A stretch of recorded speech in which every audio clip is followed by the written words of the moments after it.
Alors, sont inscrits Sawadogo, M. Rabot, M. Gustave. Alors, Alain Tipalga, Gilbert Alliance Climat, Isabelle et Luc. Voilà.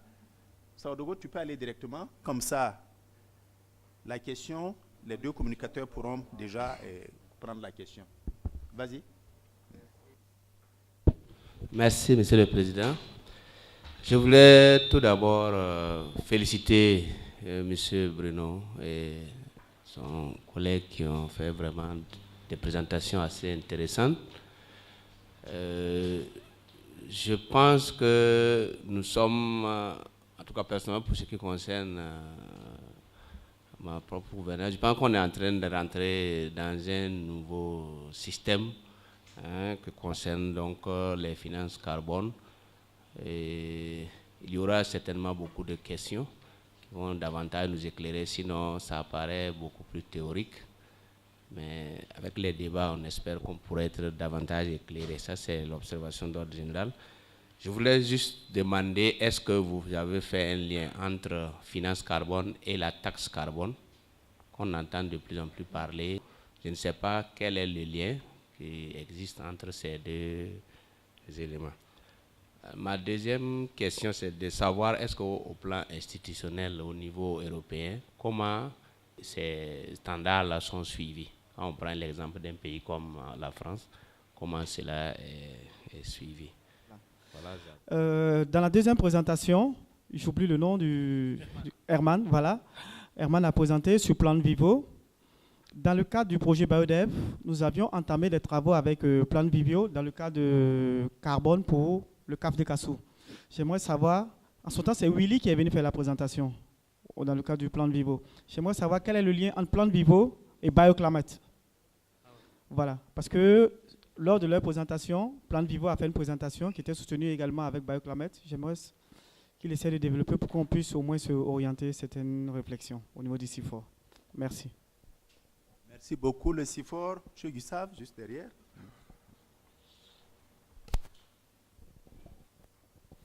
Merci bien. Non, juste deux questions. D'abord, par rapport aux porteurs des projets pour la finance carbone. J'ai compris, il y a surtout, et en regardant dans cette salle, c'est surtout des projets qui sont porteurs des ONG, des associations qui sont porteurs de projets. La question que je me pose, qu'en fait-on de l'État? Est-ce que l'État, en tant qu'État, peut être porteur de projets?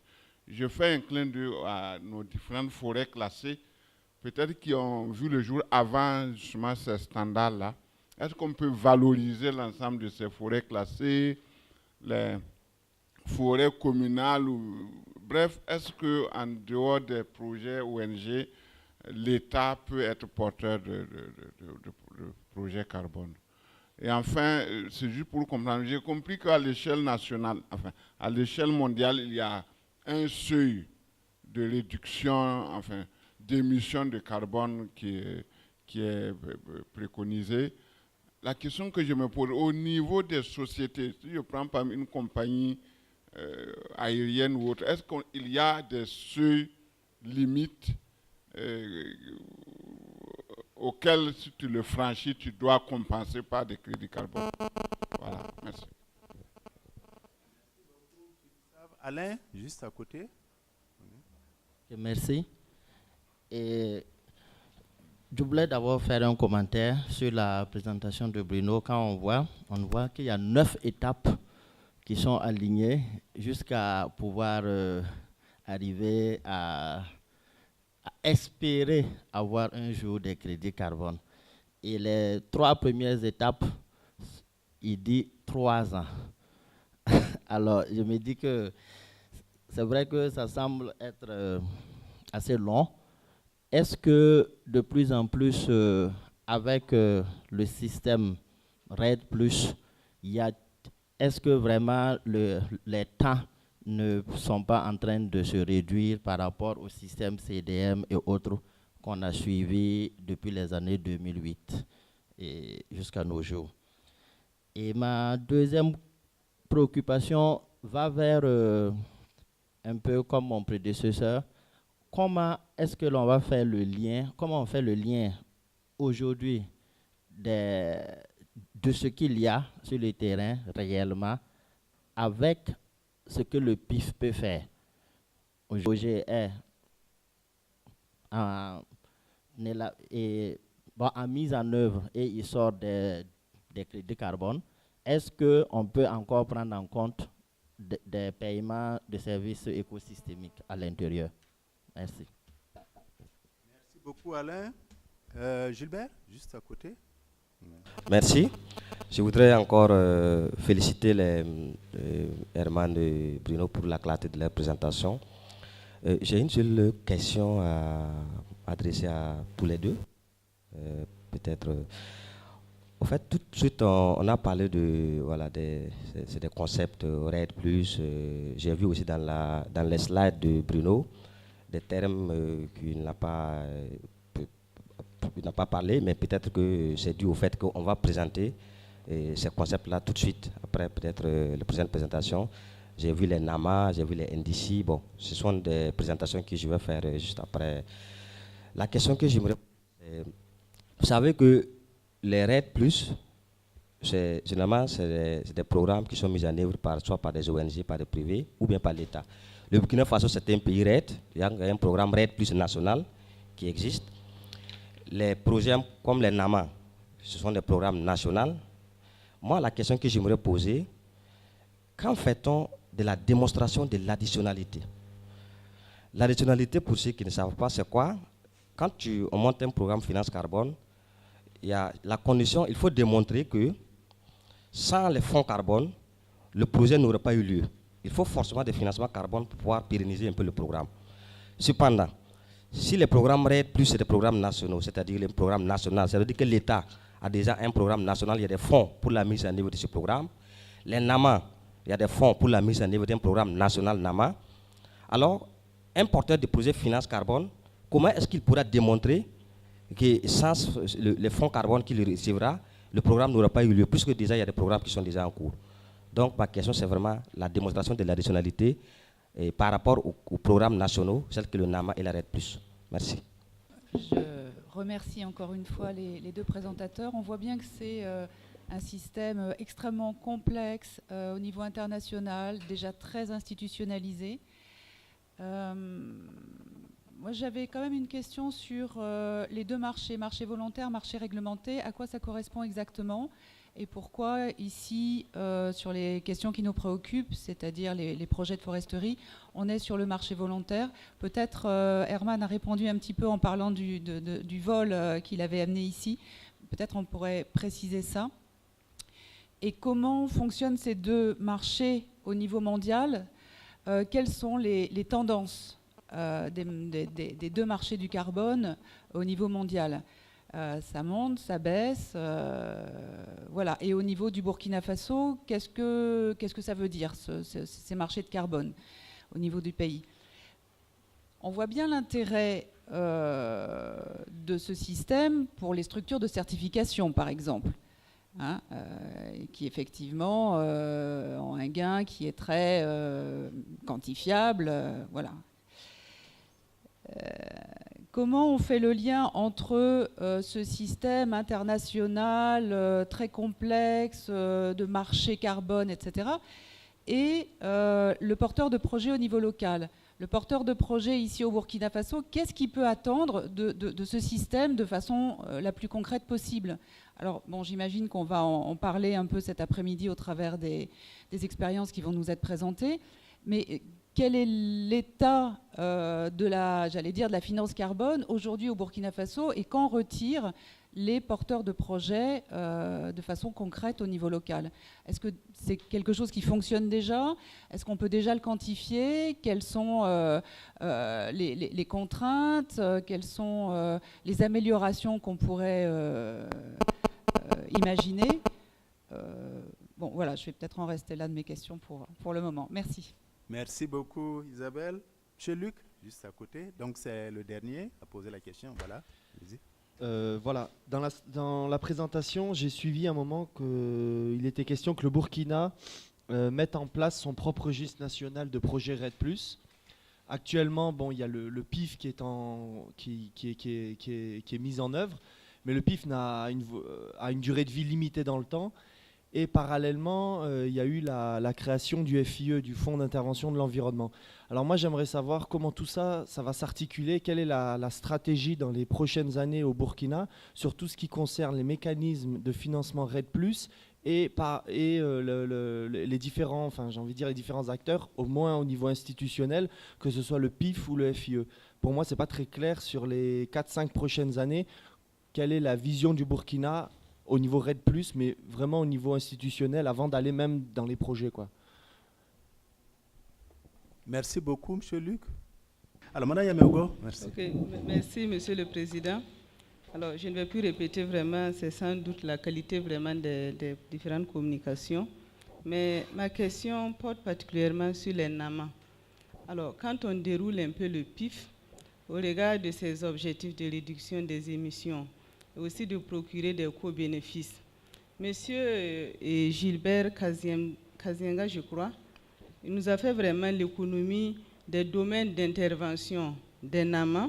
Il a parlé de 10 étapes, étape par étape, que nous devons surmonter pour remplir vraiment les conditions de bonnes NAMA. Je me dis qu'il y a aussi des mauvaises entre griffes.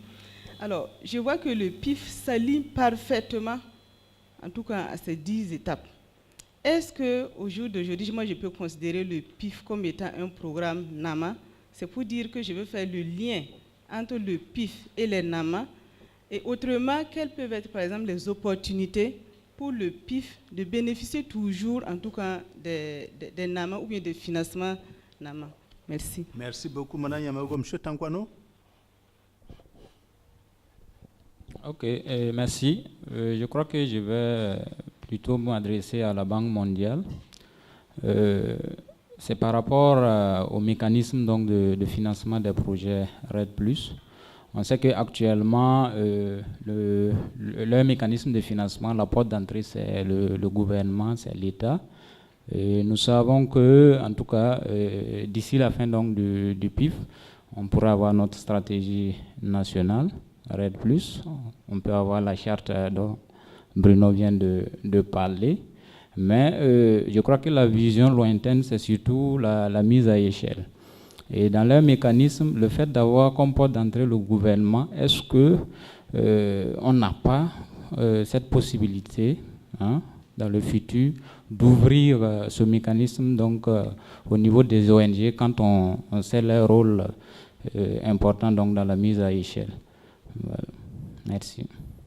Merci beaucoup, M. Tankwano. Ensuite, c'est M. Lee. Merci.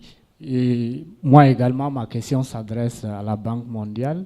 Je voudrais juste saisir, parce que je crois n'avoir pas compris, une terminologie utilisée, c'est-à-dire l'utilisation de la finance limite. J'ai entendu, j'ai lu ça ici, l'utilisation de la finance limite. Je n'ai pas bien compris. C'est sur ce, je voudrais qu'elle revienne un peu. Merci. Merci beaucoup. Ensuite, c'est M. Ouattara. Merci. Moi, ma préoccupation, c'est par rapport au FIE. C'était pour savoir si le FIE, pour le FIE finance les projets au niveau national ou bien ils ont des zones d'intervention. Voilà. Maintenant, par rapport au niveau de RED+, pour intégrer le réseau, est-ce qu'il y a des conditions particulières? Merci. Merci beaucoup, M. Ouattara. Gimde. Merci bien, Monsieur le Président. Merci aux présentateurs également, les trois. Ma préoccupation est de savoir quelle articulation il y a entre le FIE et le PIF. Parce qu'à la présentation, j'ai comme l'impression que chacun travaille de son côté. Alors qu'il y a au niveau du PIF la forme de financement que le FIE aussi a présenté. Et le FIE dit que les projets doivent tenir compte de la thématique changement climatique, donc qui rejoint l'esprit de la RED+. Et le PFIE bâtit toute sa philosophie et toute sa stratégie sur la RED+. Est-ce qu'il ne pourrait pas avoir tout un mécanisme pour que les projets FIE aient comme une garantie, comme on l'a dit, un quitus, ce qui part sur la base des normes qui seront édictées, puisque ce seraient des normes nationales, pour pouvoir obtenir ces financements de sorte qu'il n'y ait pas de chevauchement. Moi qui suis un porteur, je peux être malin, puisque ces deux institutions, je postule aux deux pour le même projet. Et sans qu'ils se rendent compte, ils me financent et sur le terrain, on se retrouve. Je vous remercie. Merci beaucoup, Yemde. Monsieur Kaboré. Ok, moi j'ai juste une petite question pour le FIE là. Pour savoir si il y a une fourchette de financement pour les structures de la société civile comme nous là. Montant minimal, montant maximal qu'on peut peut-être avoir comme financement auprès du FIE. Je ne sais pas si je me fais comprendre. Ok, donc c'est ça. C'est tout. Merci beaucoup à tous pour toutes ces questions pertinentes. Alors, en réalité, un petit commentaire sur ces questions globales, c'est effectivement, comme vous l'avez dit, ce sont d'excellentes questions. Je me dis aussi qu'on doit avoir imaginé une excellente atelier parce que la moitié des réponses vont venir par la suite dans les prochaines présentations. Vous nous avez quelque part devancé. Donc, Monsieur Savadogo, les liens entre la finance carbone et la taxe carbone, c'est déjà la première question, on rentre dans le vif du sujet. Il y a évidemment un lien. Ça n'est pas à nous, PIF, de le définir. On peut juste, quand le PIF va participer à collaborer à l'élaboration de la stratégie nationale RED+, avec l'ensemble des acteurs, on sera que le catalyseur de ça. Il y aura nécessairement un chapitre qui va adresser cette question-là, peut-être sous forme de recommandation au gouvernement.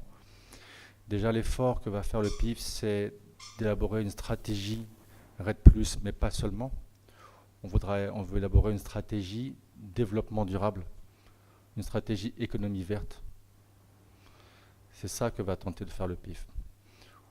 L'idée, c'est quoi, moi, sans trop s'étendre, c'est qu'on ne peut plus continuer comme avant, ici comme ailleurs, à isoler les choses, à compartimenter. La RED+, ce n'est pas que la forêt. On l'a dit ce matin, c'est aussi le développement des populations, la lutte contre la pauvreté. Et c'est des terroirs, des territoires sur lesquels les gens vivent. Donc les actions du PIF à travers la RED+, ça va être aussi d'adresser d'autres secteurs de l'économie, et pas seulement l'économie forestière, pas seulement le ministère de l'Environnement, même si c'est notre ministère de tutelle. Donc voilà, à travers la stratégie RED+, on veut adresser la stratégie développement durable. Et là-dedans, il y aura nécessairement des recommandations. On se limitera à ça au gouvernement pour des taxes carbone.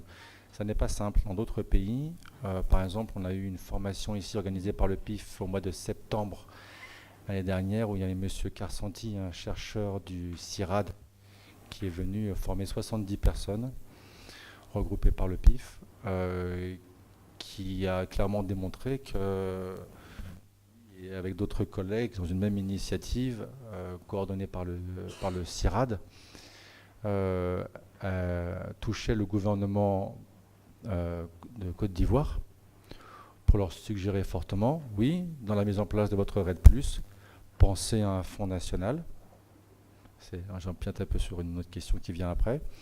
Et pour alimenter ce fonds national, il n'y a pas que les bailleurs de fonds, il y a la responsabilité de l'État, du citoyen. Moi, Carsanti, ça n'engage que lui, je suggère des taxes sur les puces téléphoniques, je suggère des taxes en plastique, donc ça s'adresse aussi les déchets, etc. Il y a plein de possibilités.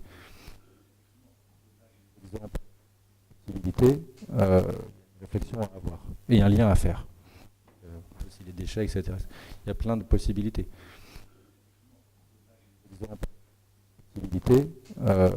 Réflexion à avoir et un lien à faire. Voilà ce que je peux donner comme réponse. Comment les standards vont-ils gérer et suivre? Vont-ils être gérés et suivis, c'est ça? Peut-être Herman, qui a plus parlé des standards, vous répondra à ça. Voilà pour M. Savadogo, pour le CIFOR. Comment se fait la certification, l'analyse de faisabilité? Ça, c'est une question qui semble-t-il m'était adressée. En réalité, c'est vrai qu'on peut faire un livre, le mécanisme RED+, et c'est des et la certification dans le sens de ça ne marche pas très bien. Volontaire. Donc, bon, ça ne répondrait peut-être pas à votre question, peut-être vous pourrez la présenter plus tard. La préciser plus tard. Il y aura d'autres présentations dans la matinée, y compris M. Fabien Pousse qui vient d'arriver. Merci bien. Y compris M. Fabien Pousse qui vient d'arriver, on le présentera tout à l'heure, mais je tiens déjà à le remercier avant de le présenter d'avoir quitté ses ateliers en Brousse pour venir nous voir. Il nous parlera du fonds du FIE, du Fonds national. Donc d'autres interventions tout à l'heure, et si votre question n'a pas été répondue, je vous encouragerai à la reposer et à la formuler peut-être un peu différemment. La deuxième question du CIFOR, c'était plus pour Herman, je lui laisserai répondre. Une troisième personne, j'ai noté le nom, qui posait une question. Quelle est la position de l'État? Comment valoriser les forêts classées? L'État peut-il être porteur d'un projet RED+?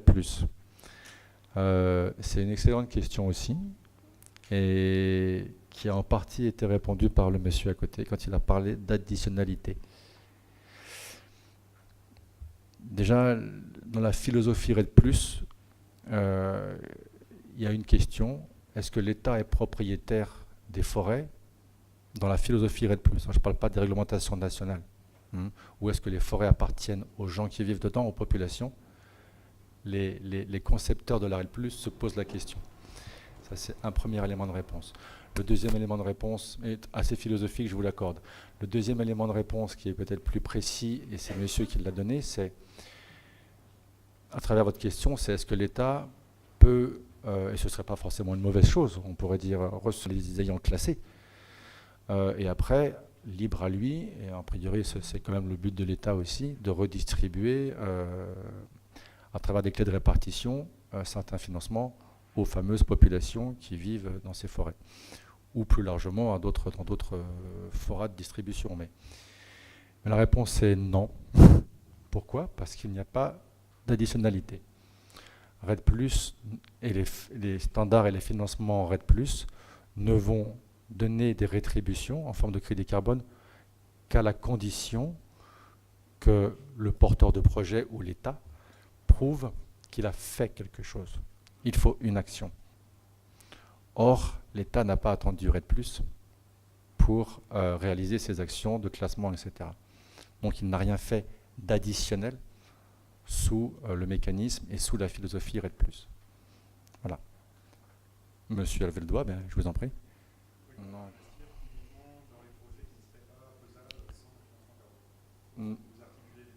Non, c'est pas exactement la même chose.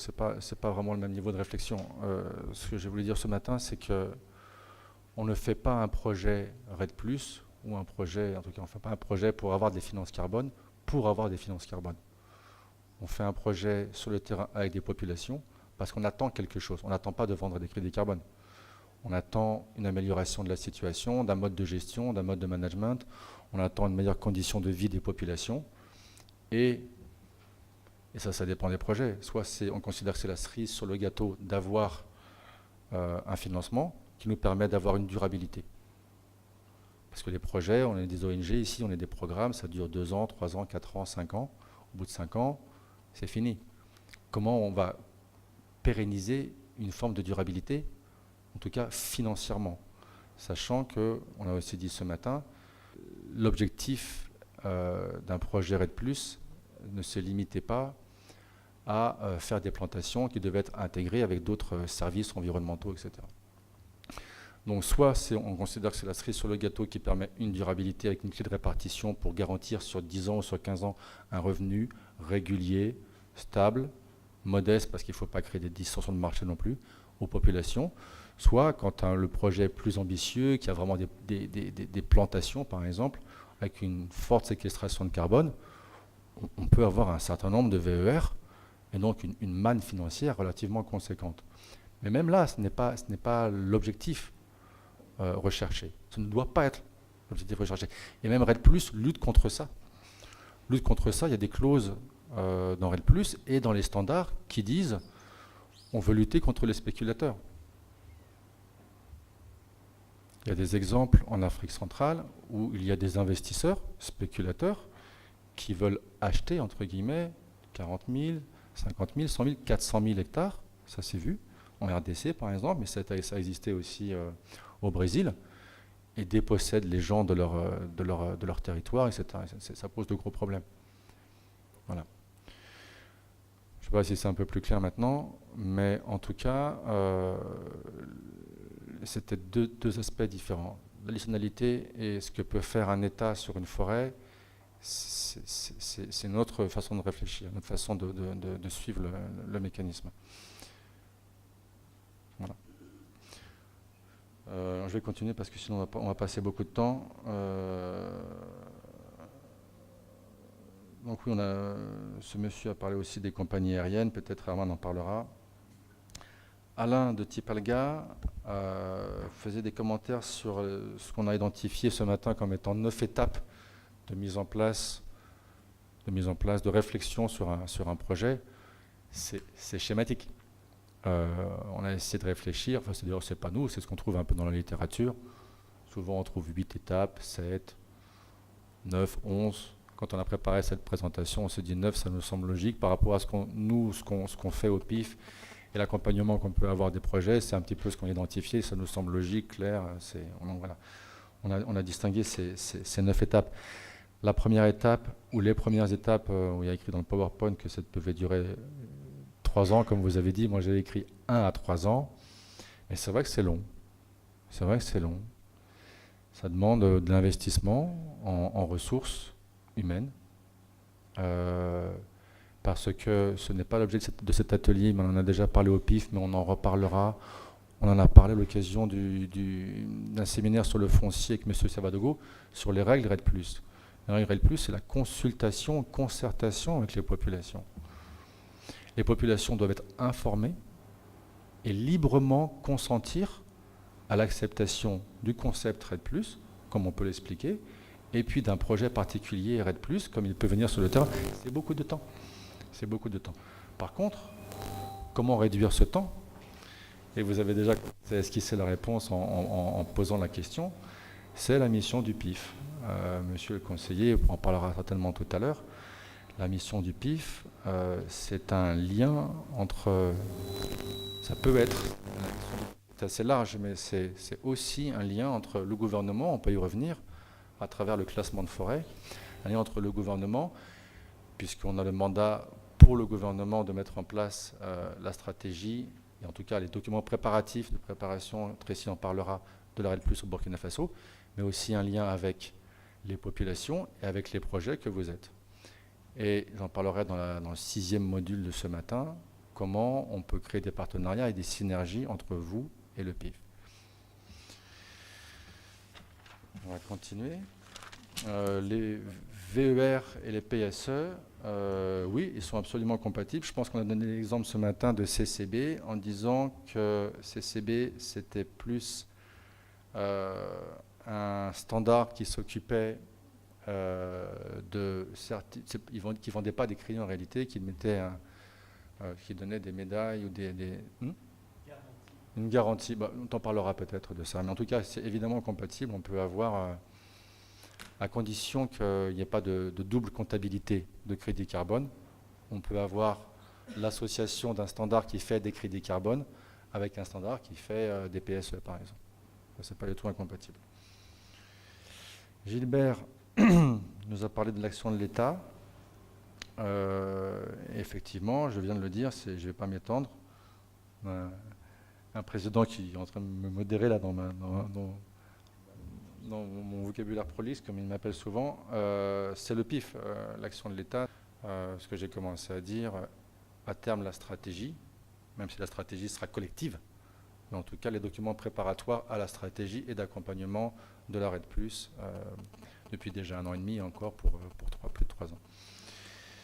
Isabelle a parlé des différences entre le marché volontaire et réglementé, comment ça fonctionne, quelles sont les tendances, quel est l'intérêt pour un porteur de projet comme une ONG, tu avais dit, et quelles sont éventuellement les contraintes. Ça fait beaucoup de questions. Si on pouvait avoir toutes les réponses, ce serait bien. Elles ne seront pas nécessairement valables pour tout le monde. D'ailleurs, des réponses qu'on pourra apporter, elles ne seront forcément pas exhaustives et pas valables pour tout le monde parce que les contextes sont différents. Herman vient de me faire un signe, il a quelques commentaires à faire. Même chose que ce que je disais tout à l'heure. S'il y a d'autres présentations, Isabelle, si Herman va apporter quelques réponses, il y a d'autres présentations qui vont venir avec Fabien et Tracy aussi. Si tes questions sont encore en suspens, si tu as la gentillesse de nous les reprendre après, on fera des efforts pour compléter. Luc, la question sur le registre, l'articulation entre le PIF et le FIE, ça fait partie de ce que je viens de dire tout à l'heure, c'est les modules de formation entre guillemets ne sont pas terminés. Je pense qu'on va avoir des éléments de réponse très intéressants avec Fabien qui vient de nous rejoindre, qui pourra nous parler en détail ou en tout cas présenter schématiquement le FIE et après peut-être répondre à des questions, je le laisserai faire. J'en ai fini en ce qui me concerne. Bon, la première question que j'ai retenue, c'est qui gère les standards. Donc j'ai essayé d'expliquer tout à l'heure que un standard a été développé par des organisations et ça peut être différent. Hein. Donc le VCS, le Voluntary Carbon Standard, a été développé à partir du monde privé. Donc c'était plus, et ça c'est géré par un consortium d'entreprises. Le Gold Standard a été développé en 2003 par le WWF, Greenpeace et d'autres grandes ONG. Et donc, au début, l'objectif, c'était de garantir des éléments de développement durable dans le CDM, le mécanisme de développement propre. Et donc, c'était plutôt un cachet, un cachet sur un CER. Hein, qui garantissait que certains critères de développement durable étaient garantis.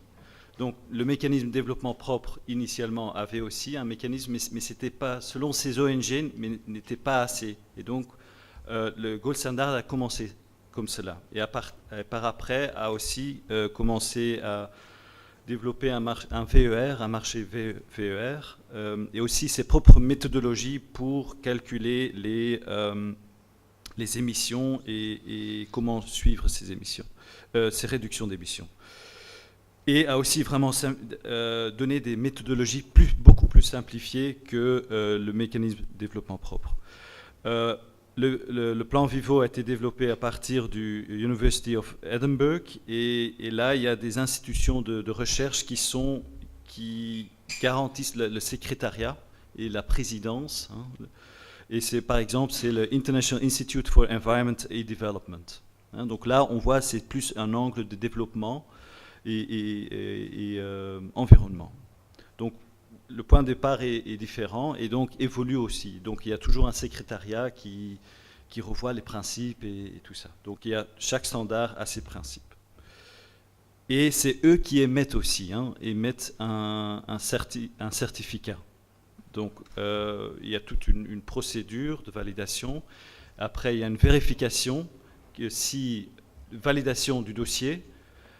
Quand ça c'est approuvé, il y a le développement du projet même. Et après, il y a une période de vérification. Et à ce moment, il y a une délivrance, issuance des certificats qui vont sur un registre, et principalement Markit. Et c'est un petit peu la même chose. Le CCB, c'est aussi un gâchis qui garantit des principes de développement durable, principalement sur des crédits qui viennent du VCS, le Voluntary Carbon Standard.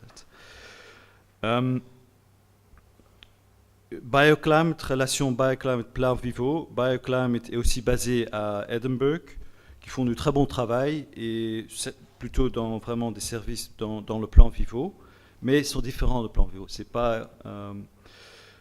je sais qu'un des consultants, Mike Rydell, est dans le Technical Advisory Committee.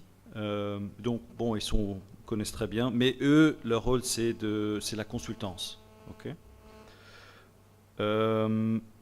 Maintenant, le seuil limite pour des entreprises, bon, ça va un petit peu ensemble avec marché réglementé, marché volontaire. Donc, le marché réglementaire, c'est lié au MDP. Donc, le marché réglementaire, ce sont des entreprises ou des pays qui ont des obligations pour réduire leurs émissions. Et donc, ils ont des obligations. Et donc, le plus connu jusqu'à présent, c'était le ETS, le European Trading Scheme. Mais là, le prix a vraiment chuté complètement, de $30 ou 30 € jusqu'à 30 centimes. Et pour des raisons économiques, bon, toutes sortes de raisons. Le marché volonté, c'est vraiment des personnes, des entreprises aussi, qui de manière volontaire veulent réduire leur impact climatique. Donc, le marché réglementé sont aussi des entreprises. En ETS, c'est par exemple 10 000 entreprises, EDF par exemple, qui maximalement peut émettre autant. Marché volontaire, sont des personnes, organisations qui le font de manière volontaire. Là, le prix a diminué aussi, mais n'a pas chuté. Il faut aussi savoir que le marché volontaire est très différencié. Donc il y a le VCS, par exemple, des projets qui se vendent seulement à $2, mais il y a aussi des crédits qui se vendent à 13 €, 15 €. Mais là, il y a une garantie de développement durable. Et il y a aussi des initiatives nouveaux, par exemple le Gold Standard avec le Fair Trade. Le Fair Trade, c'est une organisation qui garantit des prix minimums pour les producteurs de cacao et tels. Et donc, c'est assez récent, il y a le Fair Trade et Gold Standard qui ont ajouté des principes du Fair Trade dans l'évaluation d'un projet Gold Standard et qui garantit aussi un prix minimum. On ne peut pas, par exemple, un projet, un Fair Trade Gold Standard Credit de foresterie, c'est un prix minimum de 13 €. Donc c'est quand même des bonnes initiatives, je trouve. Il y a comment le seuil de limite pour des entreprises est fait. Bon, quand c'est dans un marché réglementé, bon, ça commence. Okay, quelle est l'ambition, par exemple, pour l'Europe, c'était pour le protocole de Kyoto, c'est de moins 5%. Et après, on fait pour quel est dans chaque pays, quels pourraient les secteurs, entreprises. Et donc là, il y a des ambitions à atteindre.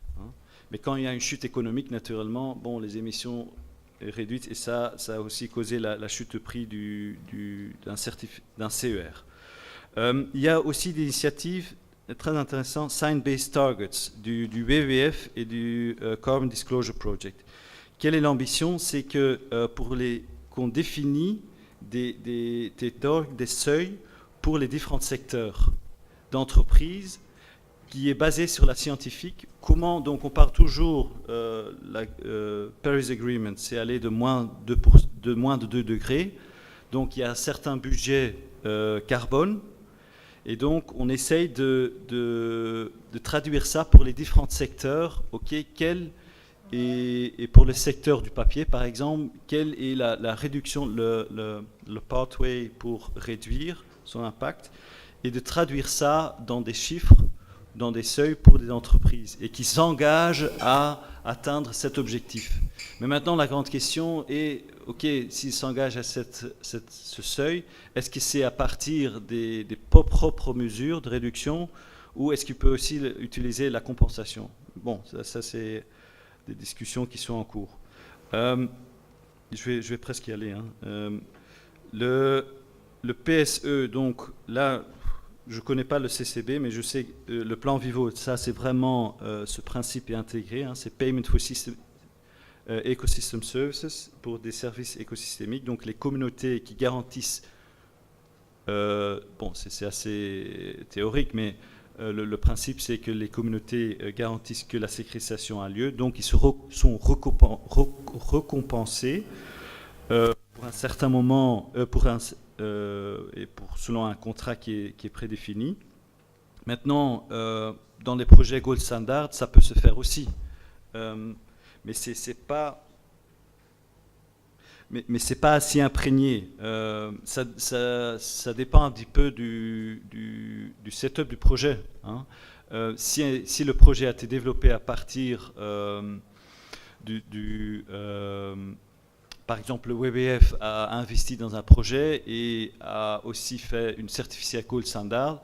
Bon, c'est clair que la vente de ces crédits, le WWF ne va pas utiliser pour lui, mais va réinvestir dans le projet. Mais si c'est un investisseur privé, il dit, OK, moi je veux réduire mon impact climatique, j'ai investi en avance pour ce projet et en échange, je reçois tous les crédits. Et donc là, bon, il investit dans le projet, mais c'est clair que là, il n'y a pas vraiment ce principe de Payment for Ecosystem Services. Comment est le lien entre, bon, je crois, marché réglementé, marché volontaire, j'ai essayé d'expliquer. Je sais que c'est une matière pas si facile. Quelles sont les tendances? Bon, le prix dans le marché volontaire se maintient, mais c'est clair que, et c'est pour ça que tous ces standards essayent de se diversifier en mettant, en valorisant les autres services écosystémiques ou les autres impacts, et que un projet avec un foyer amélioré qui a des grands bénéfices pour les populations locales peut se vendre à un plus grand prix que d'autres projets qui ont moins d'impact local. Comment faire le lien entre un marché et un développeur de projet ou un porteur de projet ici au Burkina? Bon, je peux donner un exemple que nous on a fait. Par exemple, il y a eu un appel à projet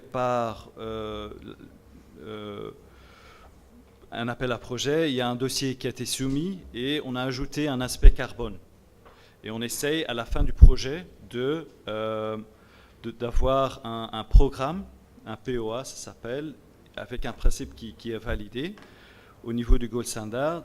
Et par après, avec ce projet-là, on peut aller vers des investisseurs ou des entreprises qui disent « Ok, moi, en 2020, je veux être neutre en CO2 et je veux m'associer avec un projet. » Et donc, si on a déjà un projet qui est déjà validé, mais qu'on peut démultiplier à partir que c'est défini par un programme, le risque est moins grand pour cette entreprise et peut être volontiers à dire « Ok, moi, je veux investir dans ce projet. » Et l'avantage pour le porteur de projet, c'est qu'il a un garantie pour 10 ans pour le financement, parce que bon, il y a aussi un suivi qui doit être financier, parce que ça, c'est pour moi aussi l'utilité de la finance carbone.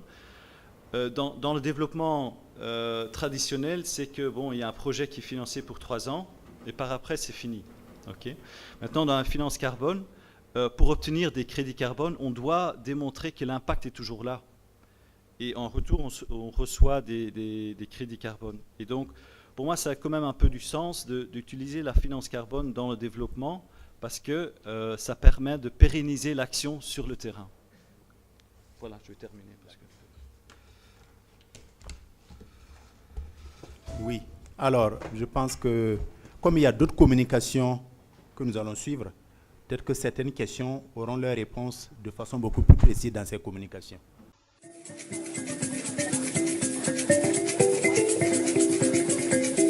Basekele, basekele, yayo yanga, yanga yayo. Basekele, basekele, yayo yanga, yanga yayo. Nalibala, basekele, basekele, yayo yanga, yanga yayo. Namakwela, basekele, yayo yanga, yanga yayo. Nabazafere, basekele,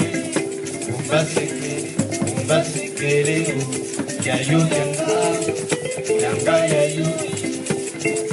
Namakwela, basekele,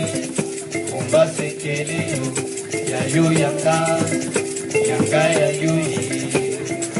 Nabazafere, basekele, yayo yanga, yanga yayo.